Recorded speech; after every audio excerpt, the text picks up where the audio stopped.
L'évangile de la Samaritaine, Jean chapitre 4.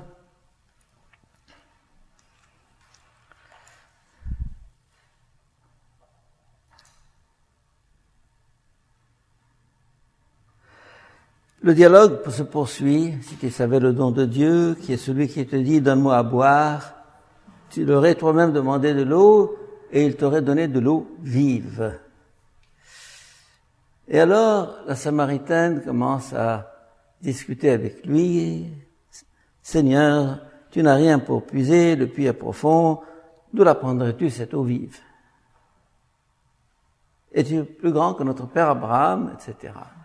Elle entre en discussion. Et là, je voudrais faire un petit commentaire là-dessus, parce que quelquefois dans la vie spirituelle, on est devant une question posée qui nous coince, on est coincé. Et on cherche alors des échappatoires, discuter, etc. On sent que c'est ça le chemin, et puis on tergiverse, comme on dit.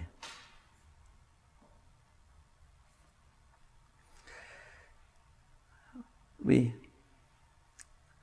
on a peur d'affronter le défi qui nous est proposé. On a peur de prendre la décision qui s'impose. Et alors, on commence à tourner en rond, à faire des pirouettes, etc.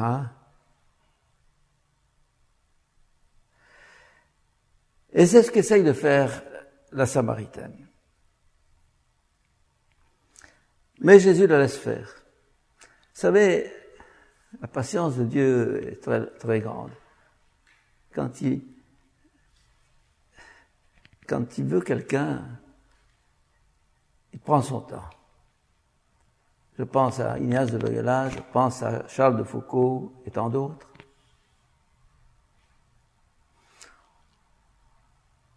Il les laisse faire toutes les expériences qu'ils veulent.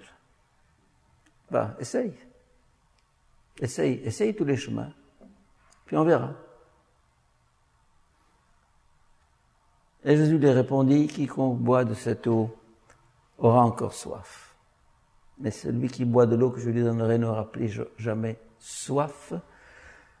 Cette eau deviendrait en lui source d'eau jaillissant en vie éternelle. Ah, que c'est beau ça.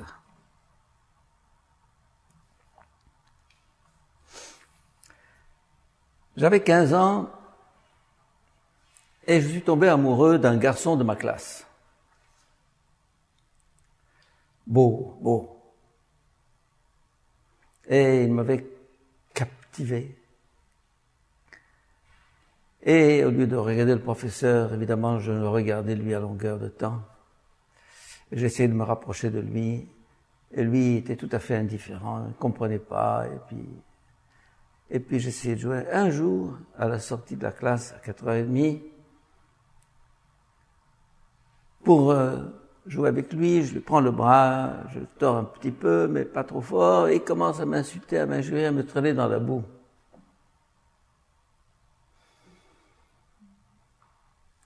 Et alors, j'ai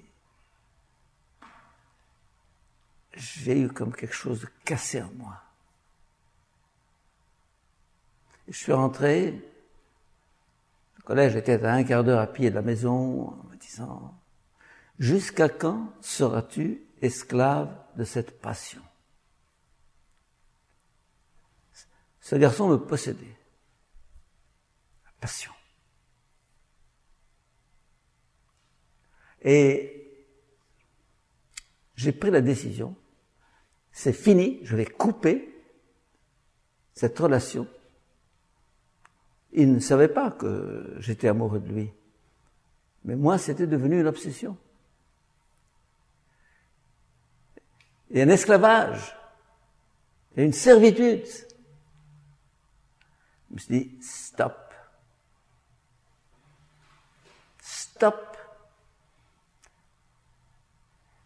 Et le lendemain, je suis entré en classe, même pas regardé.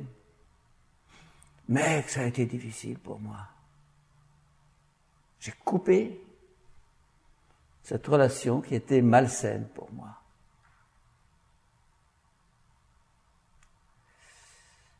passion, etc. Passion. Je ne sais pas si vous connaissez le poème de Kipling. Si tu peux avoir détruit l'ouvrage de ta vie sans dire un seul mot, te mettre à rebâtir, perdre en un seul coup le gain de 100 parties, sans un geste et sans un soupir. Et dans une des strophes, il dit, si tu peux être amant sans être fou d'amour. Je répète cette phrase. Si tu peux être amant sans être fou d'amour. Aimer sans perdre la tête. Vous allez me dire, mais aimer, c'est perdre la tête. Oui. Au début, c'est ça, c'est la passion déchaînée. Et si on continue dans ce chemin, on risque de terribles déconvenues. Et les mariages les plus stables, ce sont ceux qui ne sont pas bâtis sur la passion. Parce que la passion, c'est un grand feu, puis ça retombe.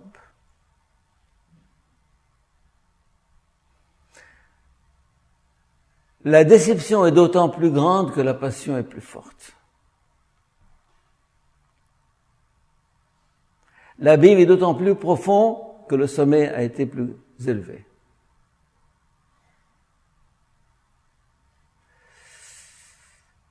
Ça a été une des décisions les plus difficiles de ma vie, mais les plus libérantes. J'ai eu d'autres décisions ensuite, dans un autre domaine. Mais à partir de ce moment, j'ai compris que rien ne devait me réduire en esclavage. Aucune créature ne devait me lier, me ligoter au point de me faire perdre ma liberté et ma paix intérieure. Je suis appelé à la liberté. Appelé à la liberté. La liberté n'est pas au point de départ, elle est au point d'arrivée. La liberté est une conquête. La liberté n'est pas quelque chose que j'ai. On croit que l'homme est libre. L'homme n'est pas libre. Il n'est pas libre. Il est lié par 1000 contraintes, tiré à droite, à gauche.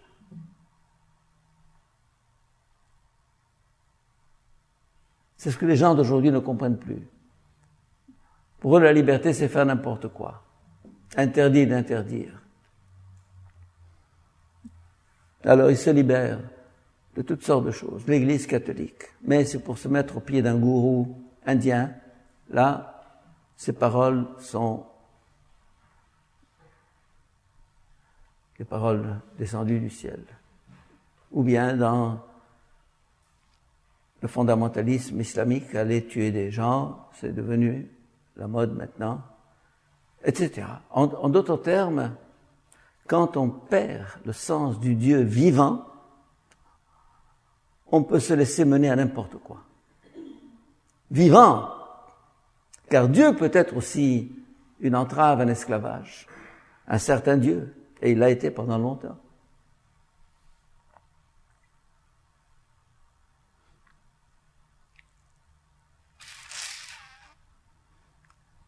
Chacun de nous a certainement fait cette expérience. Quiconque boit de cette eau aura encore soif.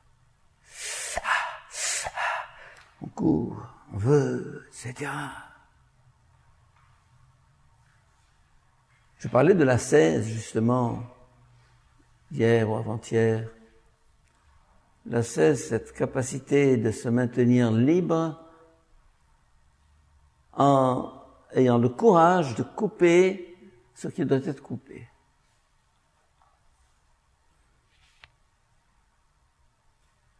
Si ton pied est pour toi l'occasion de chute, arrache-le, coupe-le. Si ta main, si ton œil, arrache-le. Le Christ dans l'Évangile est radical là-dessus. On dit, mais c'est inhumain. Oui. Apparemment inhumain. Mais c'est à partir de cette rupture que commence la liberté, l'homme. Je crois à la rupture. Mais on la diffère, on la remet, on l'ajourne. demain, après-demain, pas maintenant, tout de suite, etc. Ce que je disais tout à l'heure, on tergiverse. Quand on est devant in the corner, comme on dit en anglais, on est coincé. Alors, ou bien on fait le saut, ou bien on revient en arrière, et puis. Il y en a qui passent des années en sachant que telle habitude les a rendus esclaves. Et ils n'arrivent pas à s'en sortir, ils n'arrivent pas à dépasser. Il y a un saut à faire dans la vie spirituelle. À un moment, il y a un saut à faire, on le fait pas. Ce qu'on appelle la conversion. Et la Samaritaine est devant cette alternative. Je continue pas.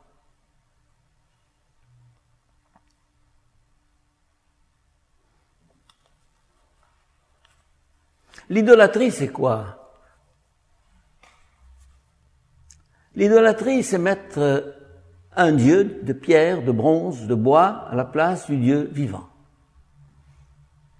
Une idole de Dieu. On l'a mise pendant des siècles, on a eu des idoles de Dieu. Ou bien, une personne dont je tombe amoureux. Et je sais que c'est faux. Mais, voilà. Que de mariages craquent à partir de ça. Je me suis engagé, mais il est si beau. Oh.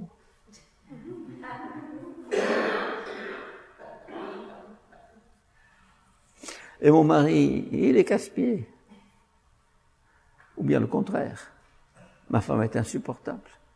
Mais l'autre, oh, là, alors, c'est le vrai amour. C'est le vrai amour. Mais le vrai amour dure ce qu'il dure, et puis il y a un autre vrai amour après.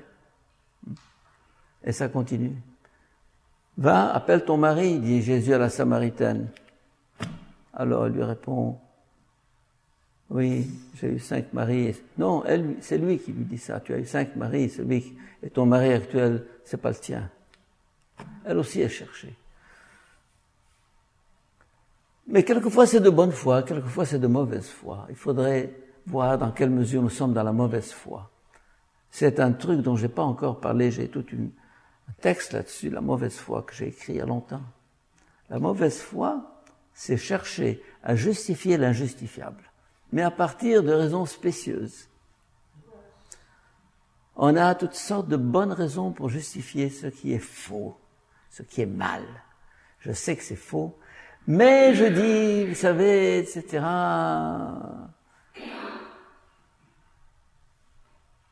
Dans une crise conjugale, c'est ça. On arrive au moment où il faut ou bien franchir l'obstacle, accepter l'autre tel qu'il est, parce que je l'ai choisi, ou bien se dire, je vais essayer ailleurs. Tu essayes. C'est le grand amour. Puis déception nouvelle. Puis j'essaye de nouveau. Puis déception nouvelle. Moi, une des choses qui m'a fait entrer dans la vie religieuse, dans la vie consacrée, c'est ce sentiment de la limite de la créature.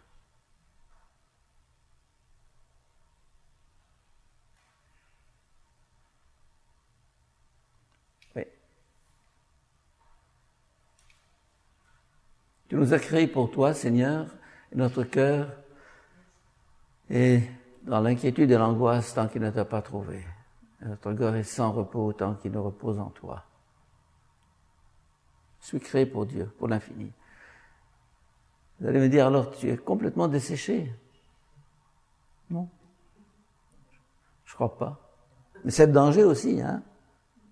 Il y a un danger là-dedans. Lequel? Des gens qui aiment Dieu, mais qui n'aiment personne.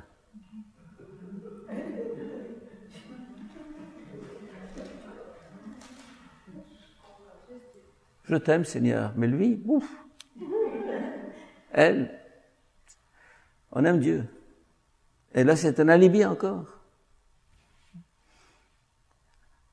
Chers amis, la vie spirituelle doit être étudiée. Justement, cet après-midi, je faisais un petit petite vidéo de 3 minutes que je dois envoyer à Beyrouth sur mon dernier livre en arabe, Les fondements de la vie spirituelle. Passionnant, la vie spirituelle. C'est quoi? Qu'est-ce que c'est que la vie spirituelle? La vie spirituelle est un chemin de liberté et de libération. Est un chemin d'humanisation.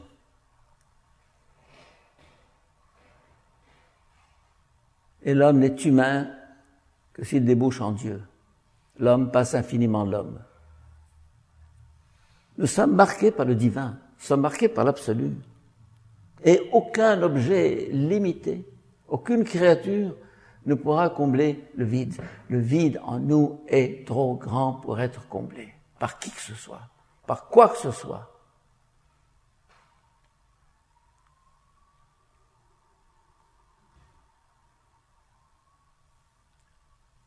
Et il y a un texte, je crois que c'est de Dietrich Bonhoeffer, dont j'ai déjà parlé, qui dit, faut pas, quand on est dans la solitude, dans le vide intérieur, et qu'on sent un manque, il ne faut pas croire que Dieu comble le vide. Dieu ne comble pas le vide, ou bien il le comble sans le combler.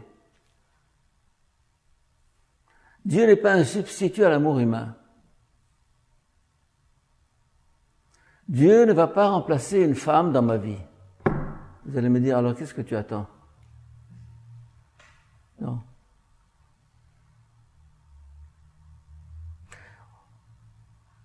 C'est ce qu'on appelle le Dieu bouche-trou, le Dieu bouche-trou.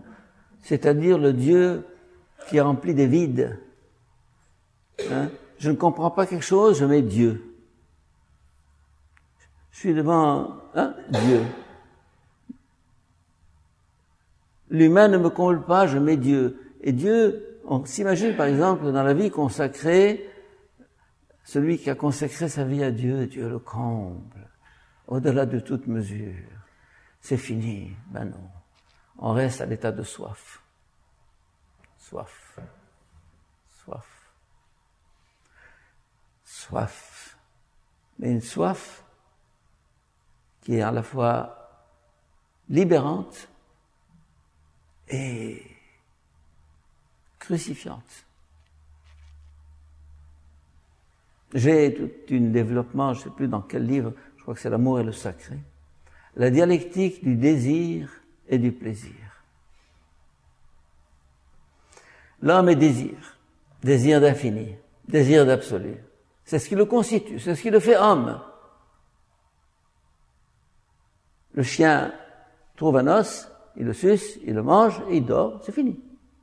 L'homme, rien ne le remplit, rien ne le satisfait, rien ne le rassasie. L'homme est un monstre de désir, un monstre de désir. Et c'est ce qui le fait homme.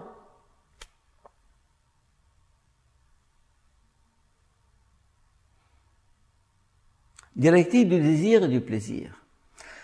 Le désir tend vers son objet, et une fois qu'il l'a possédé, il vit un plaisir extraordinaire, et vous voyez un petit peu ma main, regardez ma main, le désir, j'ai atteint mon objet, paf, le désir retombe à zéro. Le désir, en s'accomplissant, se supprime lui-même. Le désir, en s'accomplissant, se supprime lui-même.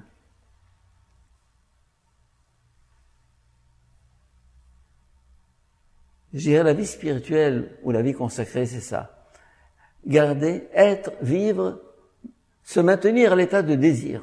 C'est terrible, c'est terrible. L'amitié, c'est un supplice. C'est un défi, disons. Un défi énorme. L'enfant.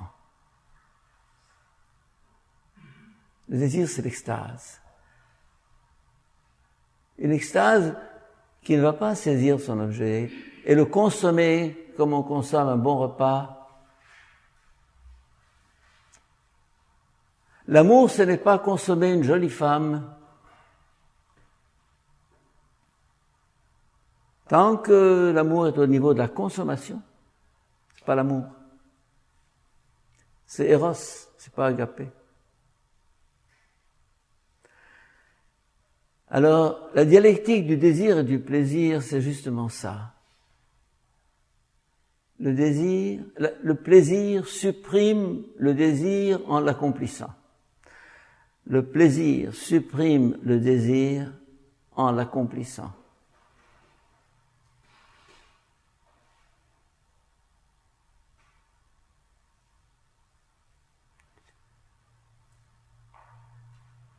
Ça paraît compliqué, mais je crois que ça a un certain écho en vous.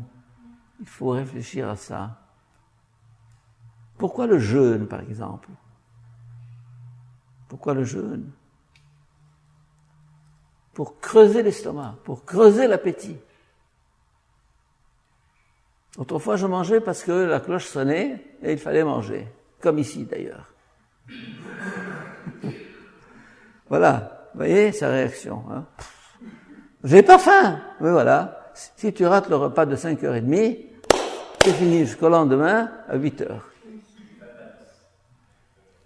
Alors on mange malgré soi. Et on est malade. Et on dort mal. Ben moi, je prends mon repas sur un plat, je le mets de côté, et puis à minuit, si j'ai faim, je mange.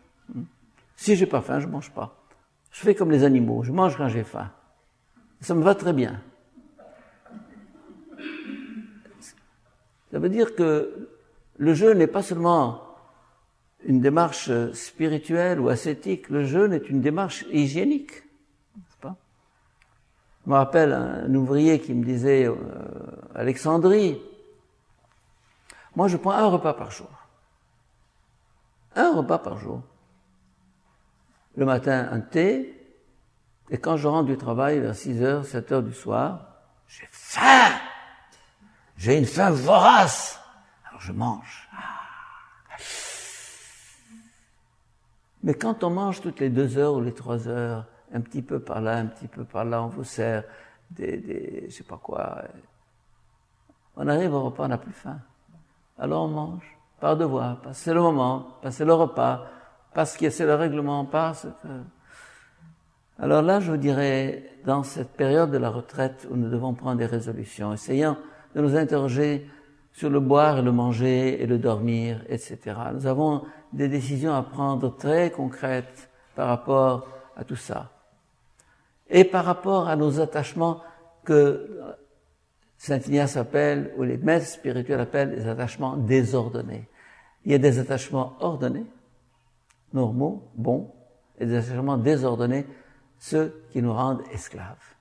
Un attachement désordonné est un attachement qui m'aliène. Et là, pour ce garçon dont j'étais tombé amoureux à 15 ans, c'était un attachement qui m'aliénait.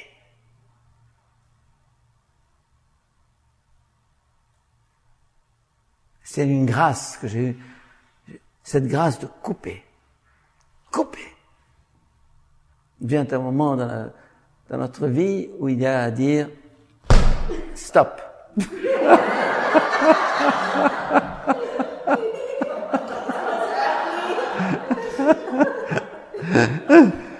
Je ne veux pas vous donner un crise cardiaque.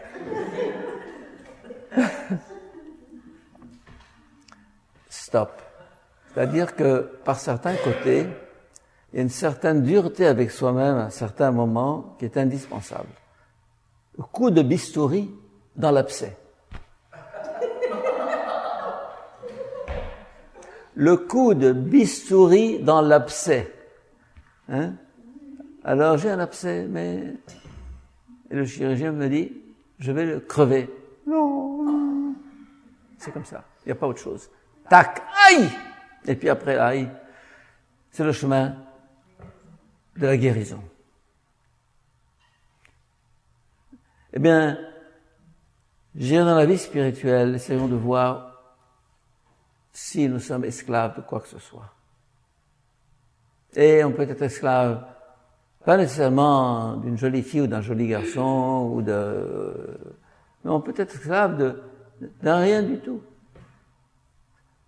Thérèse de l'Enfant Jésus, un jour, elle se rendit compte qu'elle n'était pas libre, que dans sa vie spirituelle, elle avait un obstacle. Elle cherchait, et elle a trouvé qu'elle était très attachée à une épingle qui retenait son voile, avec une petite tête rouge ou bleue, peu importe. Et elle s'est rendue compte que cette épingle était un obstacle pour elle, pour grandir. Et elle a dit que l'on soit attaché par un fil, une ficelle, une corde ou une chaîne, c'est la même chose. La longueur, c'est 1 mètre. Je suis esclave. Quel que soit le lien et quel que soit l'objet qui me rend esclave. Pas facile. Et c'est pour ça qu'il faut de temps en temps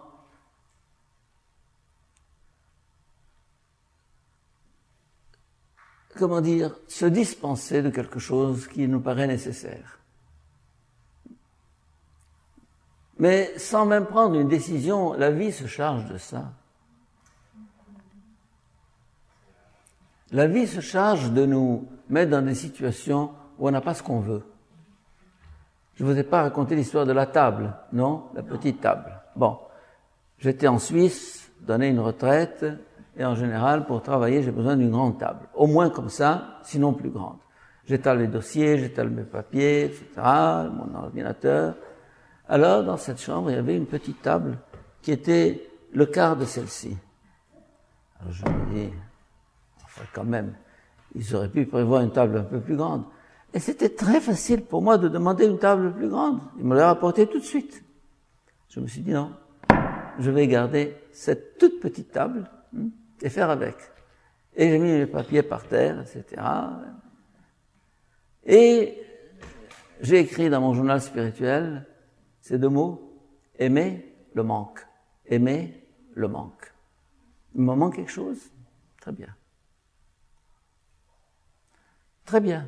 Je fais avec, faire avec, aimer le manque. Comme c'est libérant, ça. Car on est esclave de toutes sortes de petites habitudes. Toutes sortes de petites habitudes. Eh bien, les circonstances font souvent que je n'ai pas ce que je veux. Eh bien, tant mieux.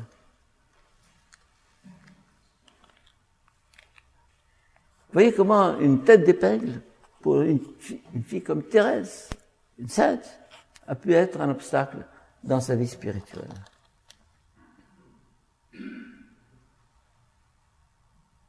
Et quelquefois, plus on est détaché dans les grandes choses, plus on est attaché dans les petites choses. Des mesquineries, souvent dans notre vie, auxquelles on s'accroche, auxquelles on s'attache.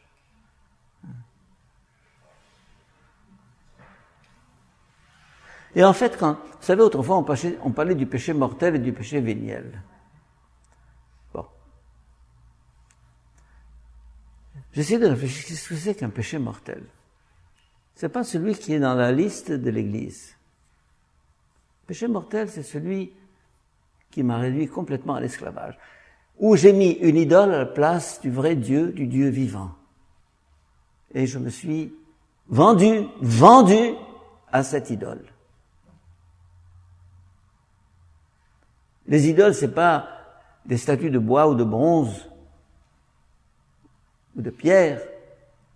Les idoles, c'est le Dieu qui a pris la place du vrai Dieu, qui essaye de remplir mon cœur, Et je m'aperçois au bout d'un moment qu'il n'a pas été rempli. Ah, je veux ça! Si j'ai ça, je serai au comble du bonheur. Tu as ça. Je cherche plus. Je cherche autrement. Je cherche autre chose. Les 5 maris de la femme. Chaque fois, elle a dit, ça c'est le bon. Ça c'est le bon. Pensez aux artistes de cinéma américains, canadiens ou français ou autres, n'est-ce pas, qui passent d'une femme à l'autre, d'un mari à l'autre, etc. Et chaque fois, c'est le bon. C'est le dernier. Le péché mortel, pour moi, c'est cette aliénation totale de l'être humain qui s'est vendu au diable, si j'allais dire. C'est-à-dire qui cherche à combler un vide qui doit demeurer vide. Vous allez me dire, et pourquoi? Mais parce que c'est comme ça. Dans la vie spirituelle, chez les grands mystiques, il y a le vide, la nuit, l'obscurité, le désert, la soif. C'est des équivalents, tout ça. C'est la même chose. Je vous cite une phrase que j'ai trouvée dans un livre d'Amin Maalouf. Je crois que c'est Les identités meurtrières. L'amour est soif au bord d'un puits. L'amour est fleur et non pas fruit. Je répète cette phrase si profonde. L'amour est soif au bord d'un puits. L'amour est fleur et non pas fruit. Je commente.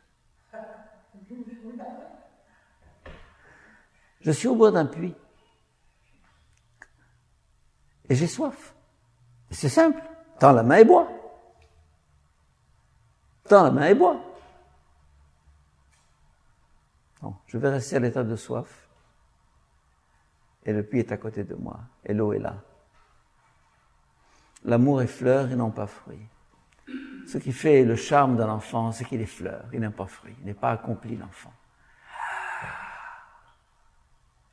Les rêves de l'enfant, les rêves de l'adolescent, cette foi en l'impossible, c'est ce qui fait l'enfance, c'est ce qui fait la jeunesse, c'est ce qui fait la vie. Rester jeune jusqu'à 90 ans, c'est un secret. Garder cette soif inextinguible à l'état de soif.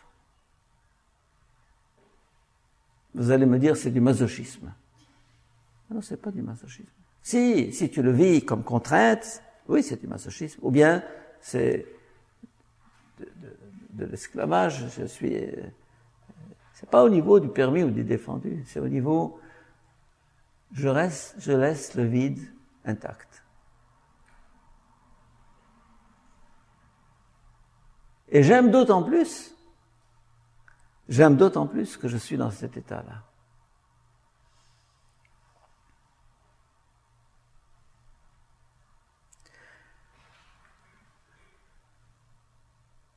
Un exemple.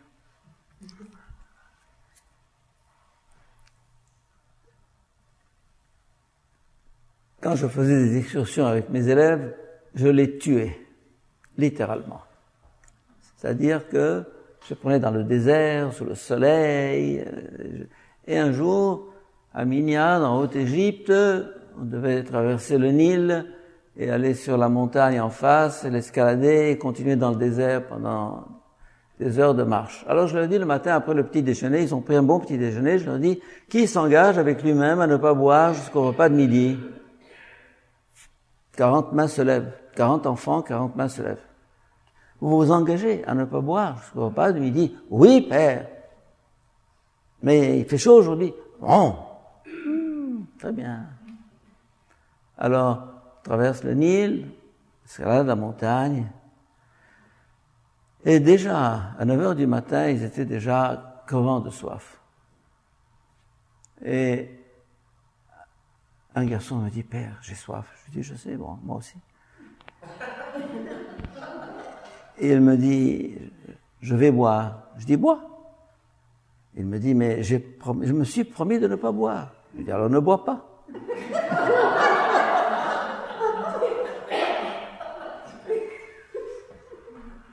Il me dit, je vais boire. Je dis, bois, vas-y. Alors, il prend sa gourde, la porte à ses lèvres en me regardant d'un air de défi. Je la penche, l'eau touche à peine ses lèvres, il la baisse, il la ferme, il dit, je vais pas boire. Je vais pas boire. Je vous garantis que ce garçon doit se souvenir jusqu'à présent de ce geste qu'il a fait. Il avait là, l'amour et soif au bord d'un puits. J'ai l'eau qui me touche les lèvres. Je crève de chaleur et je meurs de soif. Je vais pas boire. Et de temps en temps, il faut ce qu'on appelait autrefois le sacrifice. Quand j'étais petit, j'avais ce sens du sacrifice. Jusqu'à présent, je l'ai gardé. De temps en temps, je mange à la fin de mon repas une bouchée de pain sec.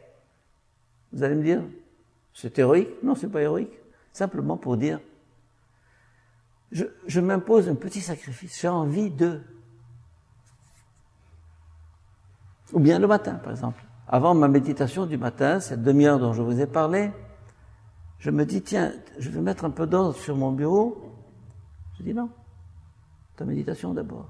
Mais ça va me prendre juste 3 minutes. Non. Des petites choses comme ça. J'ai envie de... Vous entrez dans un supermarché, vous n'avez aucun besoin, et vous sortez avec 2 sacs pleins. Ça veut dire quoi, ça? Ça veut dire que vous avez succombé à la tentation d'un « Ah, cette robe est si belle, ce châle, ce voile, ce machin, ce pantalon. Mais tu en as déjà plein tes armoires. Mais enfin, là, c'est... Et puis après...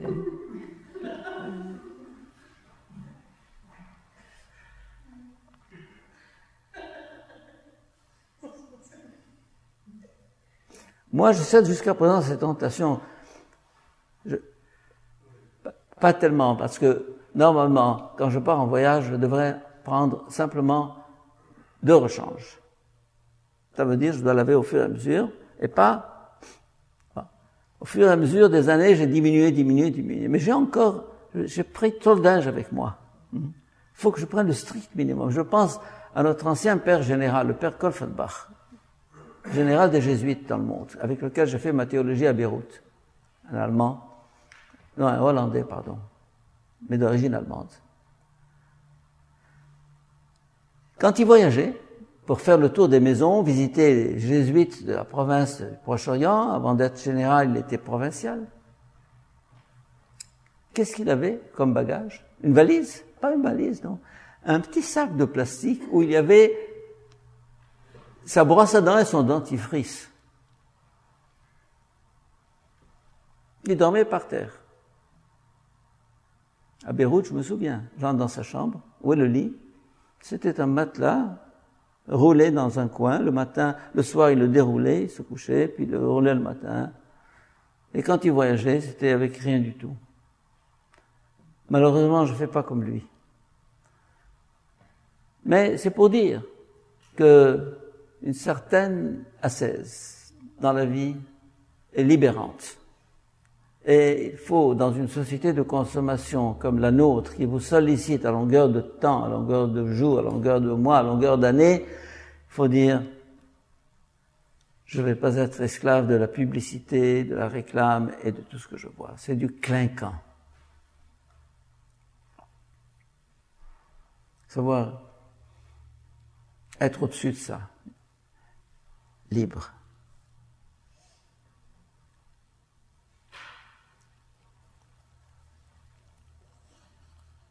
Rien n'a le droit d'occuper le champ complet de notre conscience et de notre cœur. Rien.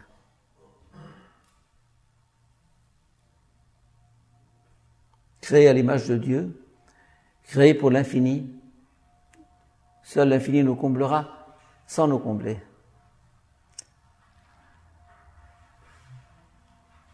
Car la vie éternelle, ce qu'on appelle le ciel, on dira au ciel, serait comblé. Ah non, vous allez me dire. Alors là, vous nous décevez. Chaque fois, je n'ai rien contre vous, attention.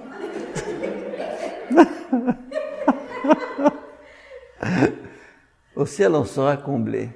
On ne sera pas comblé. Être comblé, c'est être plein. Et être plein, c'est être rassasié. C'est la vache dans un pré qui rumine à l'ombre d'un arbre.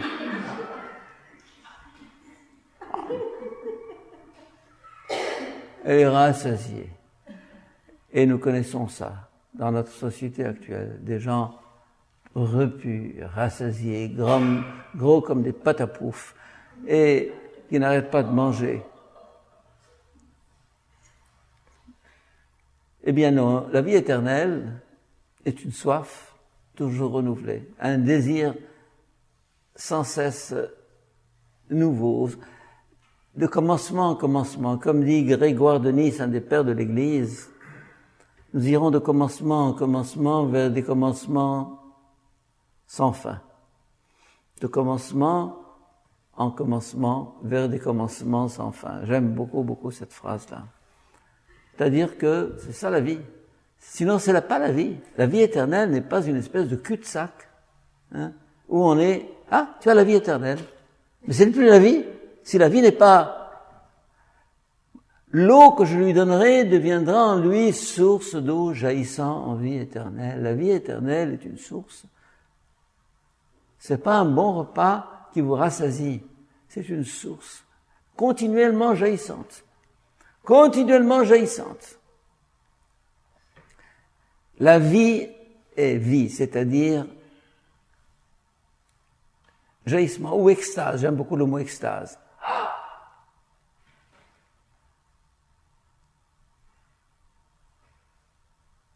Et donc, il ne faut pas tuer le désir par le plaisir.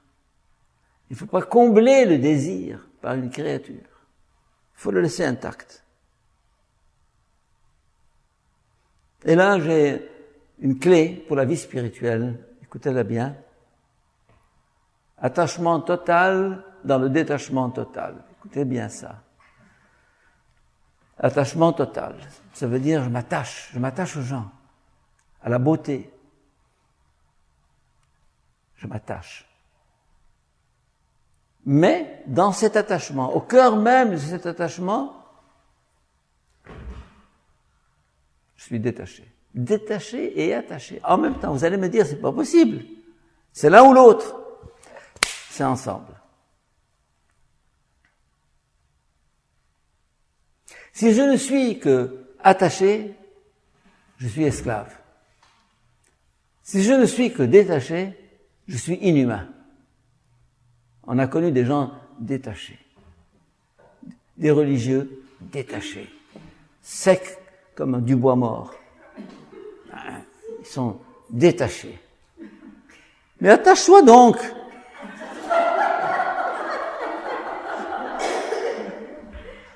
Aime.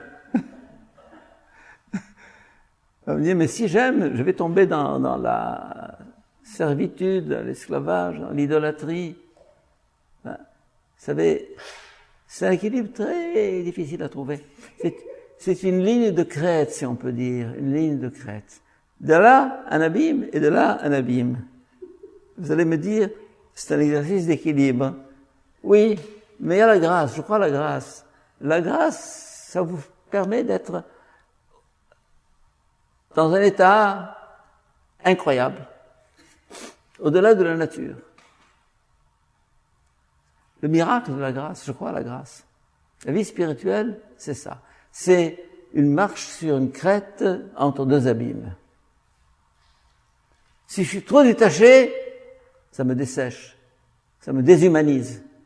Si je suis trop attaché, ça m'aliène. Et donc, ça me déshumanise aussi. Et donc, il faut l'attachement, un être attaché, captivé par la beauté, par tout ce qui est grand, tout ce qui est beau. Et en même temps, au cœur même de cet attachement, une liberté intérieure. Liberté. Parce que le détachement doit se traduire en termes de liberté, et non pas simplement d'ascèse. Et pour raccrocher ce que je vous dis là à un texte de Saint Paul, 1er Corinthiens, chapitre 7, on me posait la question à Saint Paul, faut-il se marier ou ne pas se marier? C'est bien ou c'est mal de se marier? Et il dit, aucun problème. Si vous voulez vous marier, mariez-vous. Hein? C'est pas interdit, c'est même très bien. Mais moi, je suis pas marié, je m'en trouve très bien. Et que vous soyez marié ou non, reste que celui qui est marié vive comme s'il n'était pas marié. Que celui qui possède comme s'il ne possédait pas. Que celui qui jouit de ce monde comme s'il n'en jouissait pas. Ça, c'est le miracle. je jouis, et en même temps, je suis libre. Cette jouissance n'est pas devenue pour moi une servitude, un esclavage. Non. C'est très subtil. Très subtil.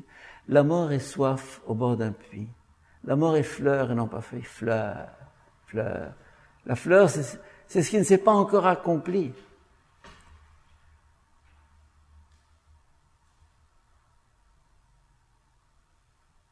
Et ça se vit tous les jours. À chaque instant. C'est jamais donné, c'est jamais fini. La vie spirituelle, on n'est jamais au bout de la vie spirituelle, jamais au bout du chemin. La vie spirituelle est un chemin sans fin. Parce qu'elle est vie, parce qu'il est vie, vie.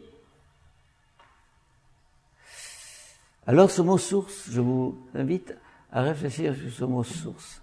Demeurer à l'état de source, à l'état d'enfance, à l'état de jaillissement, à l'état d'extase, à l'état de désir.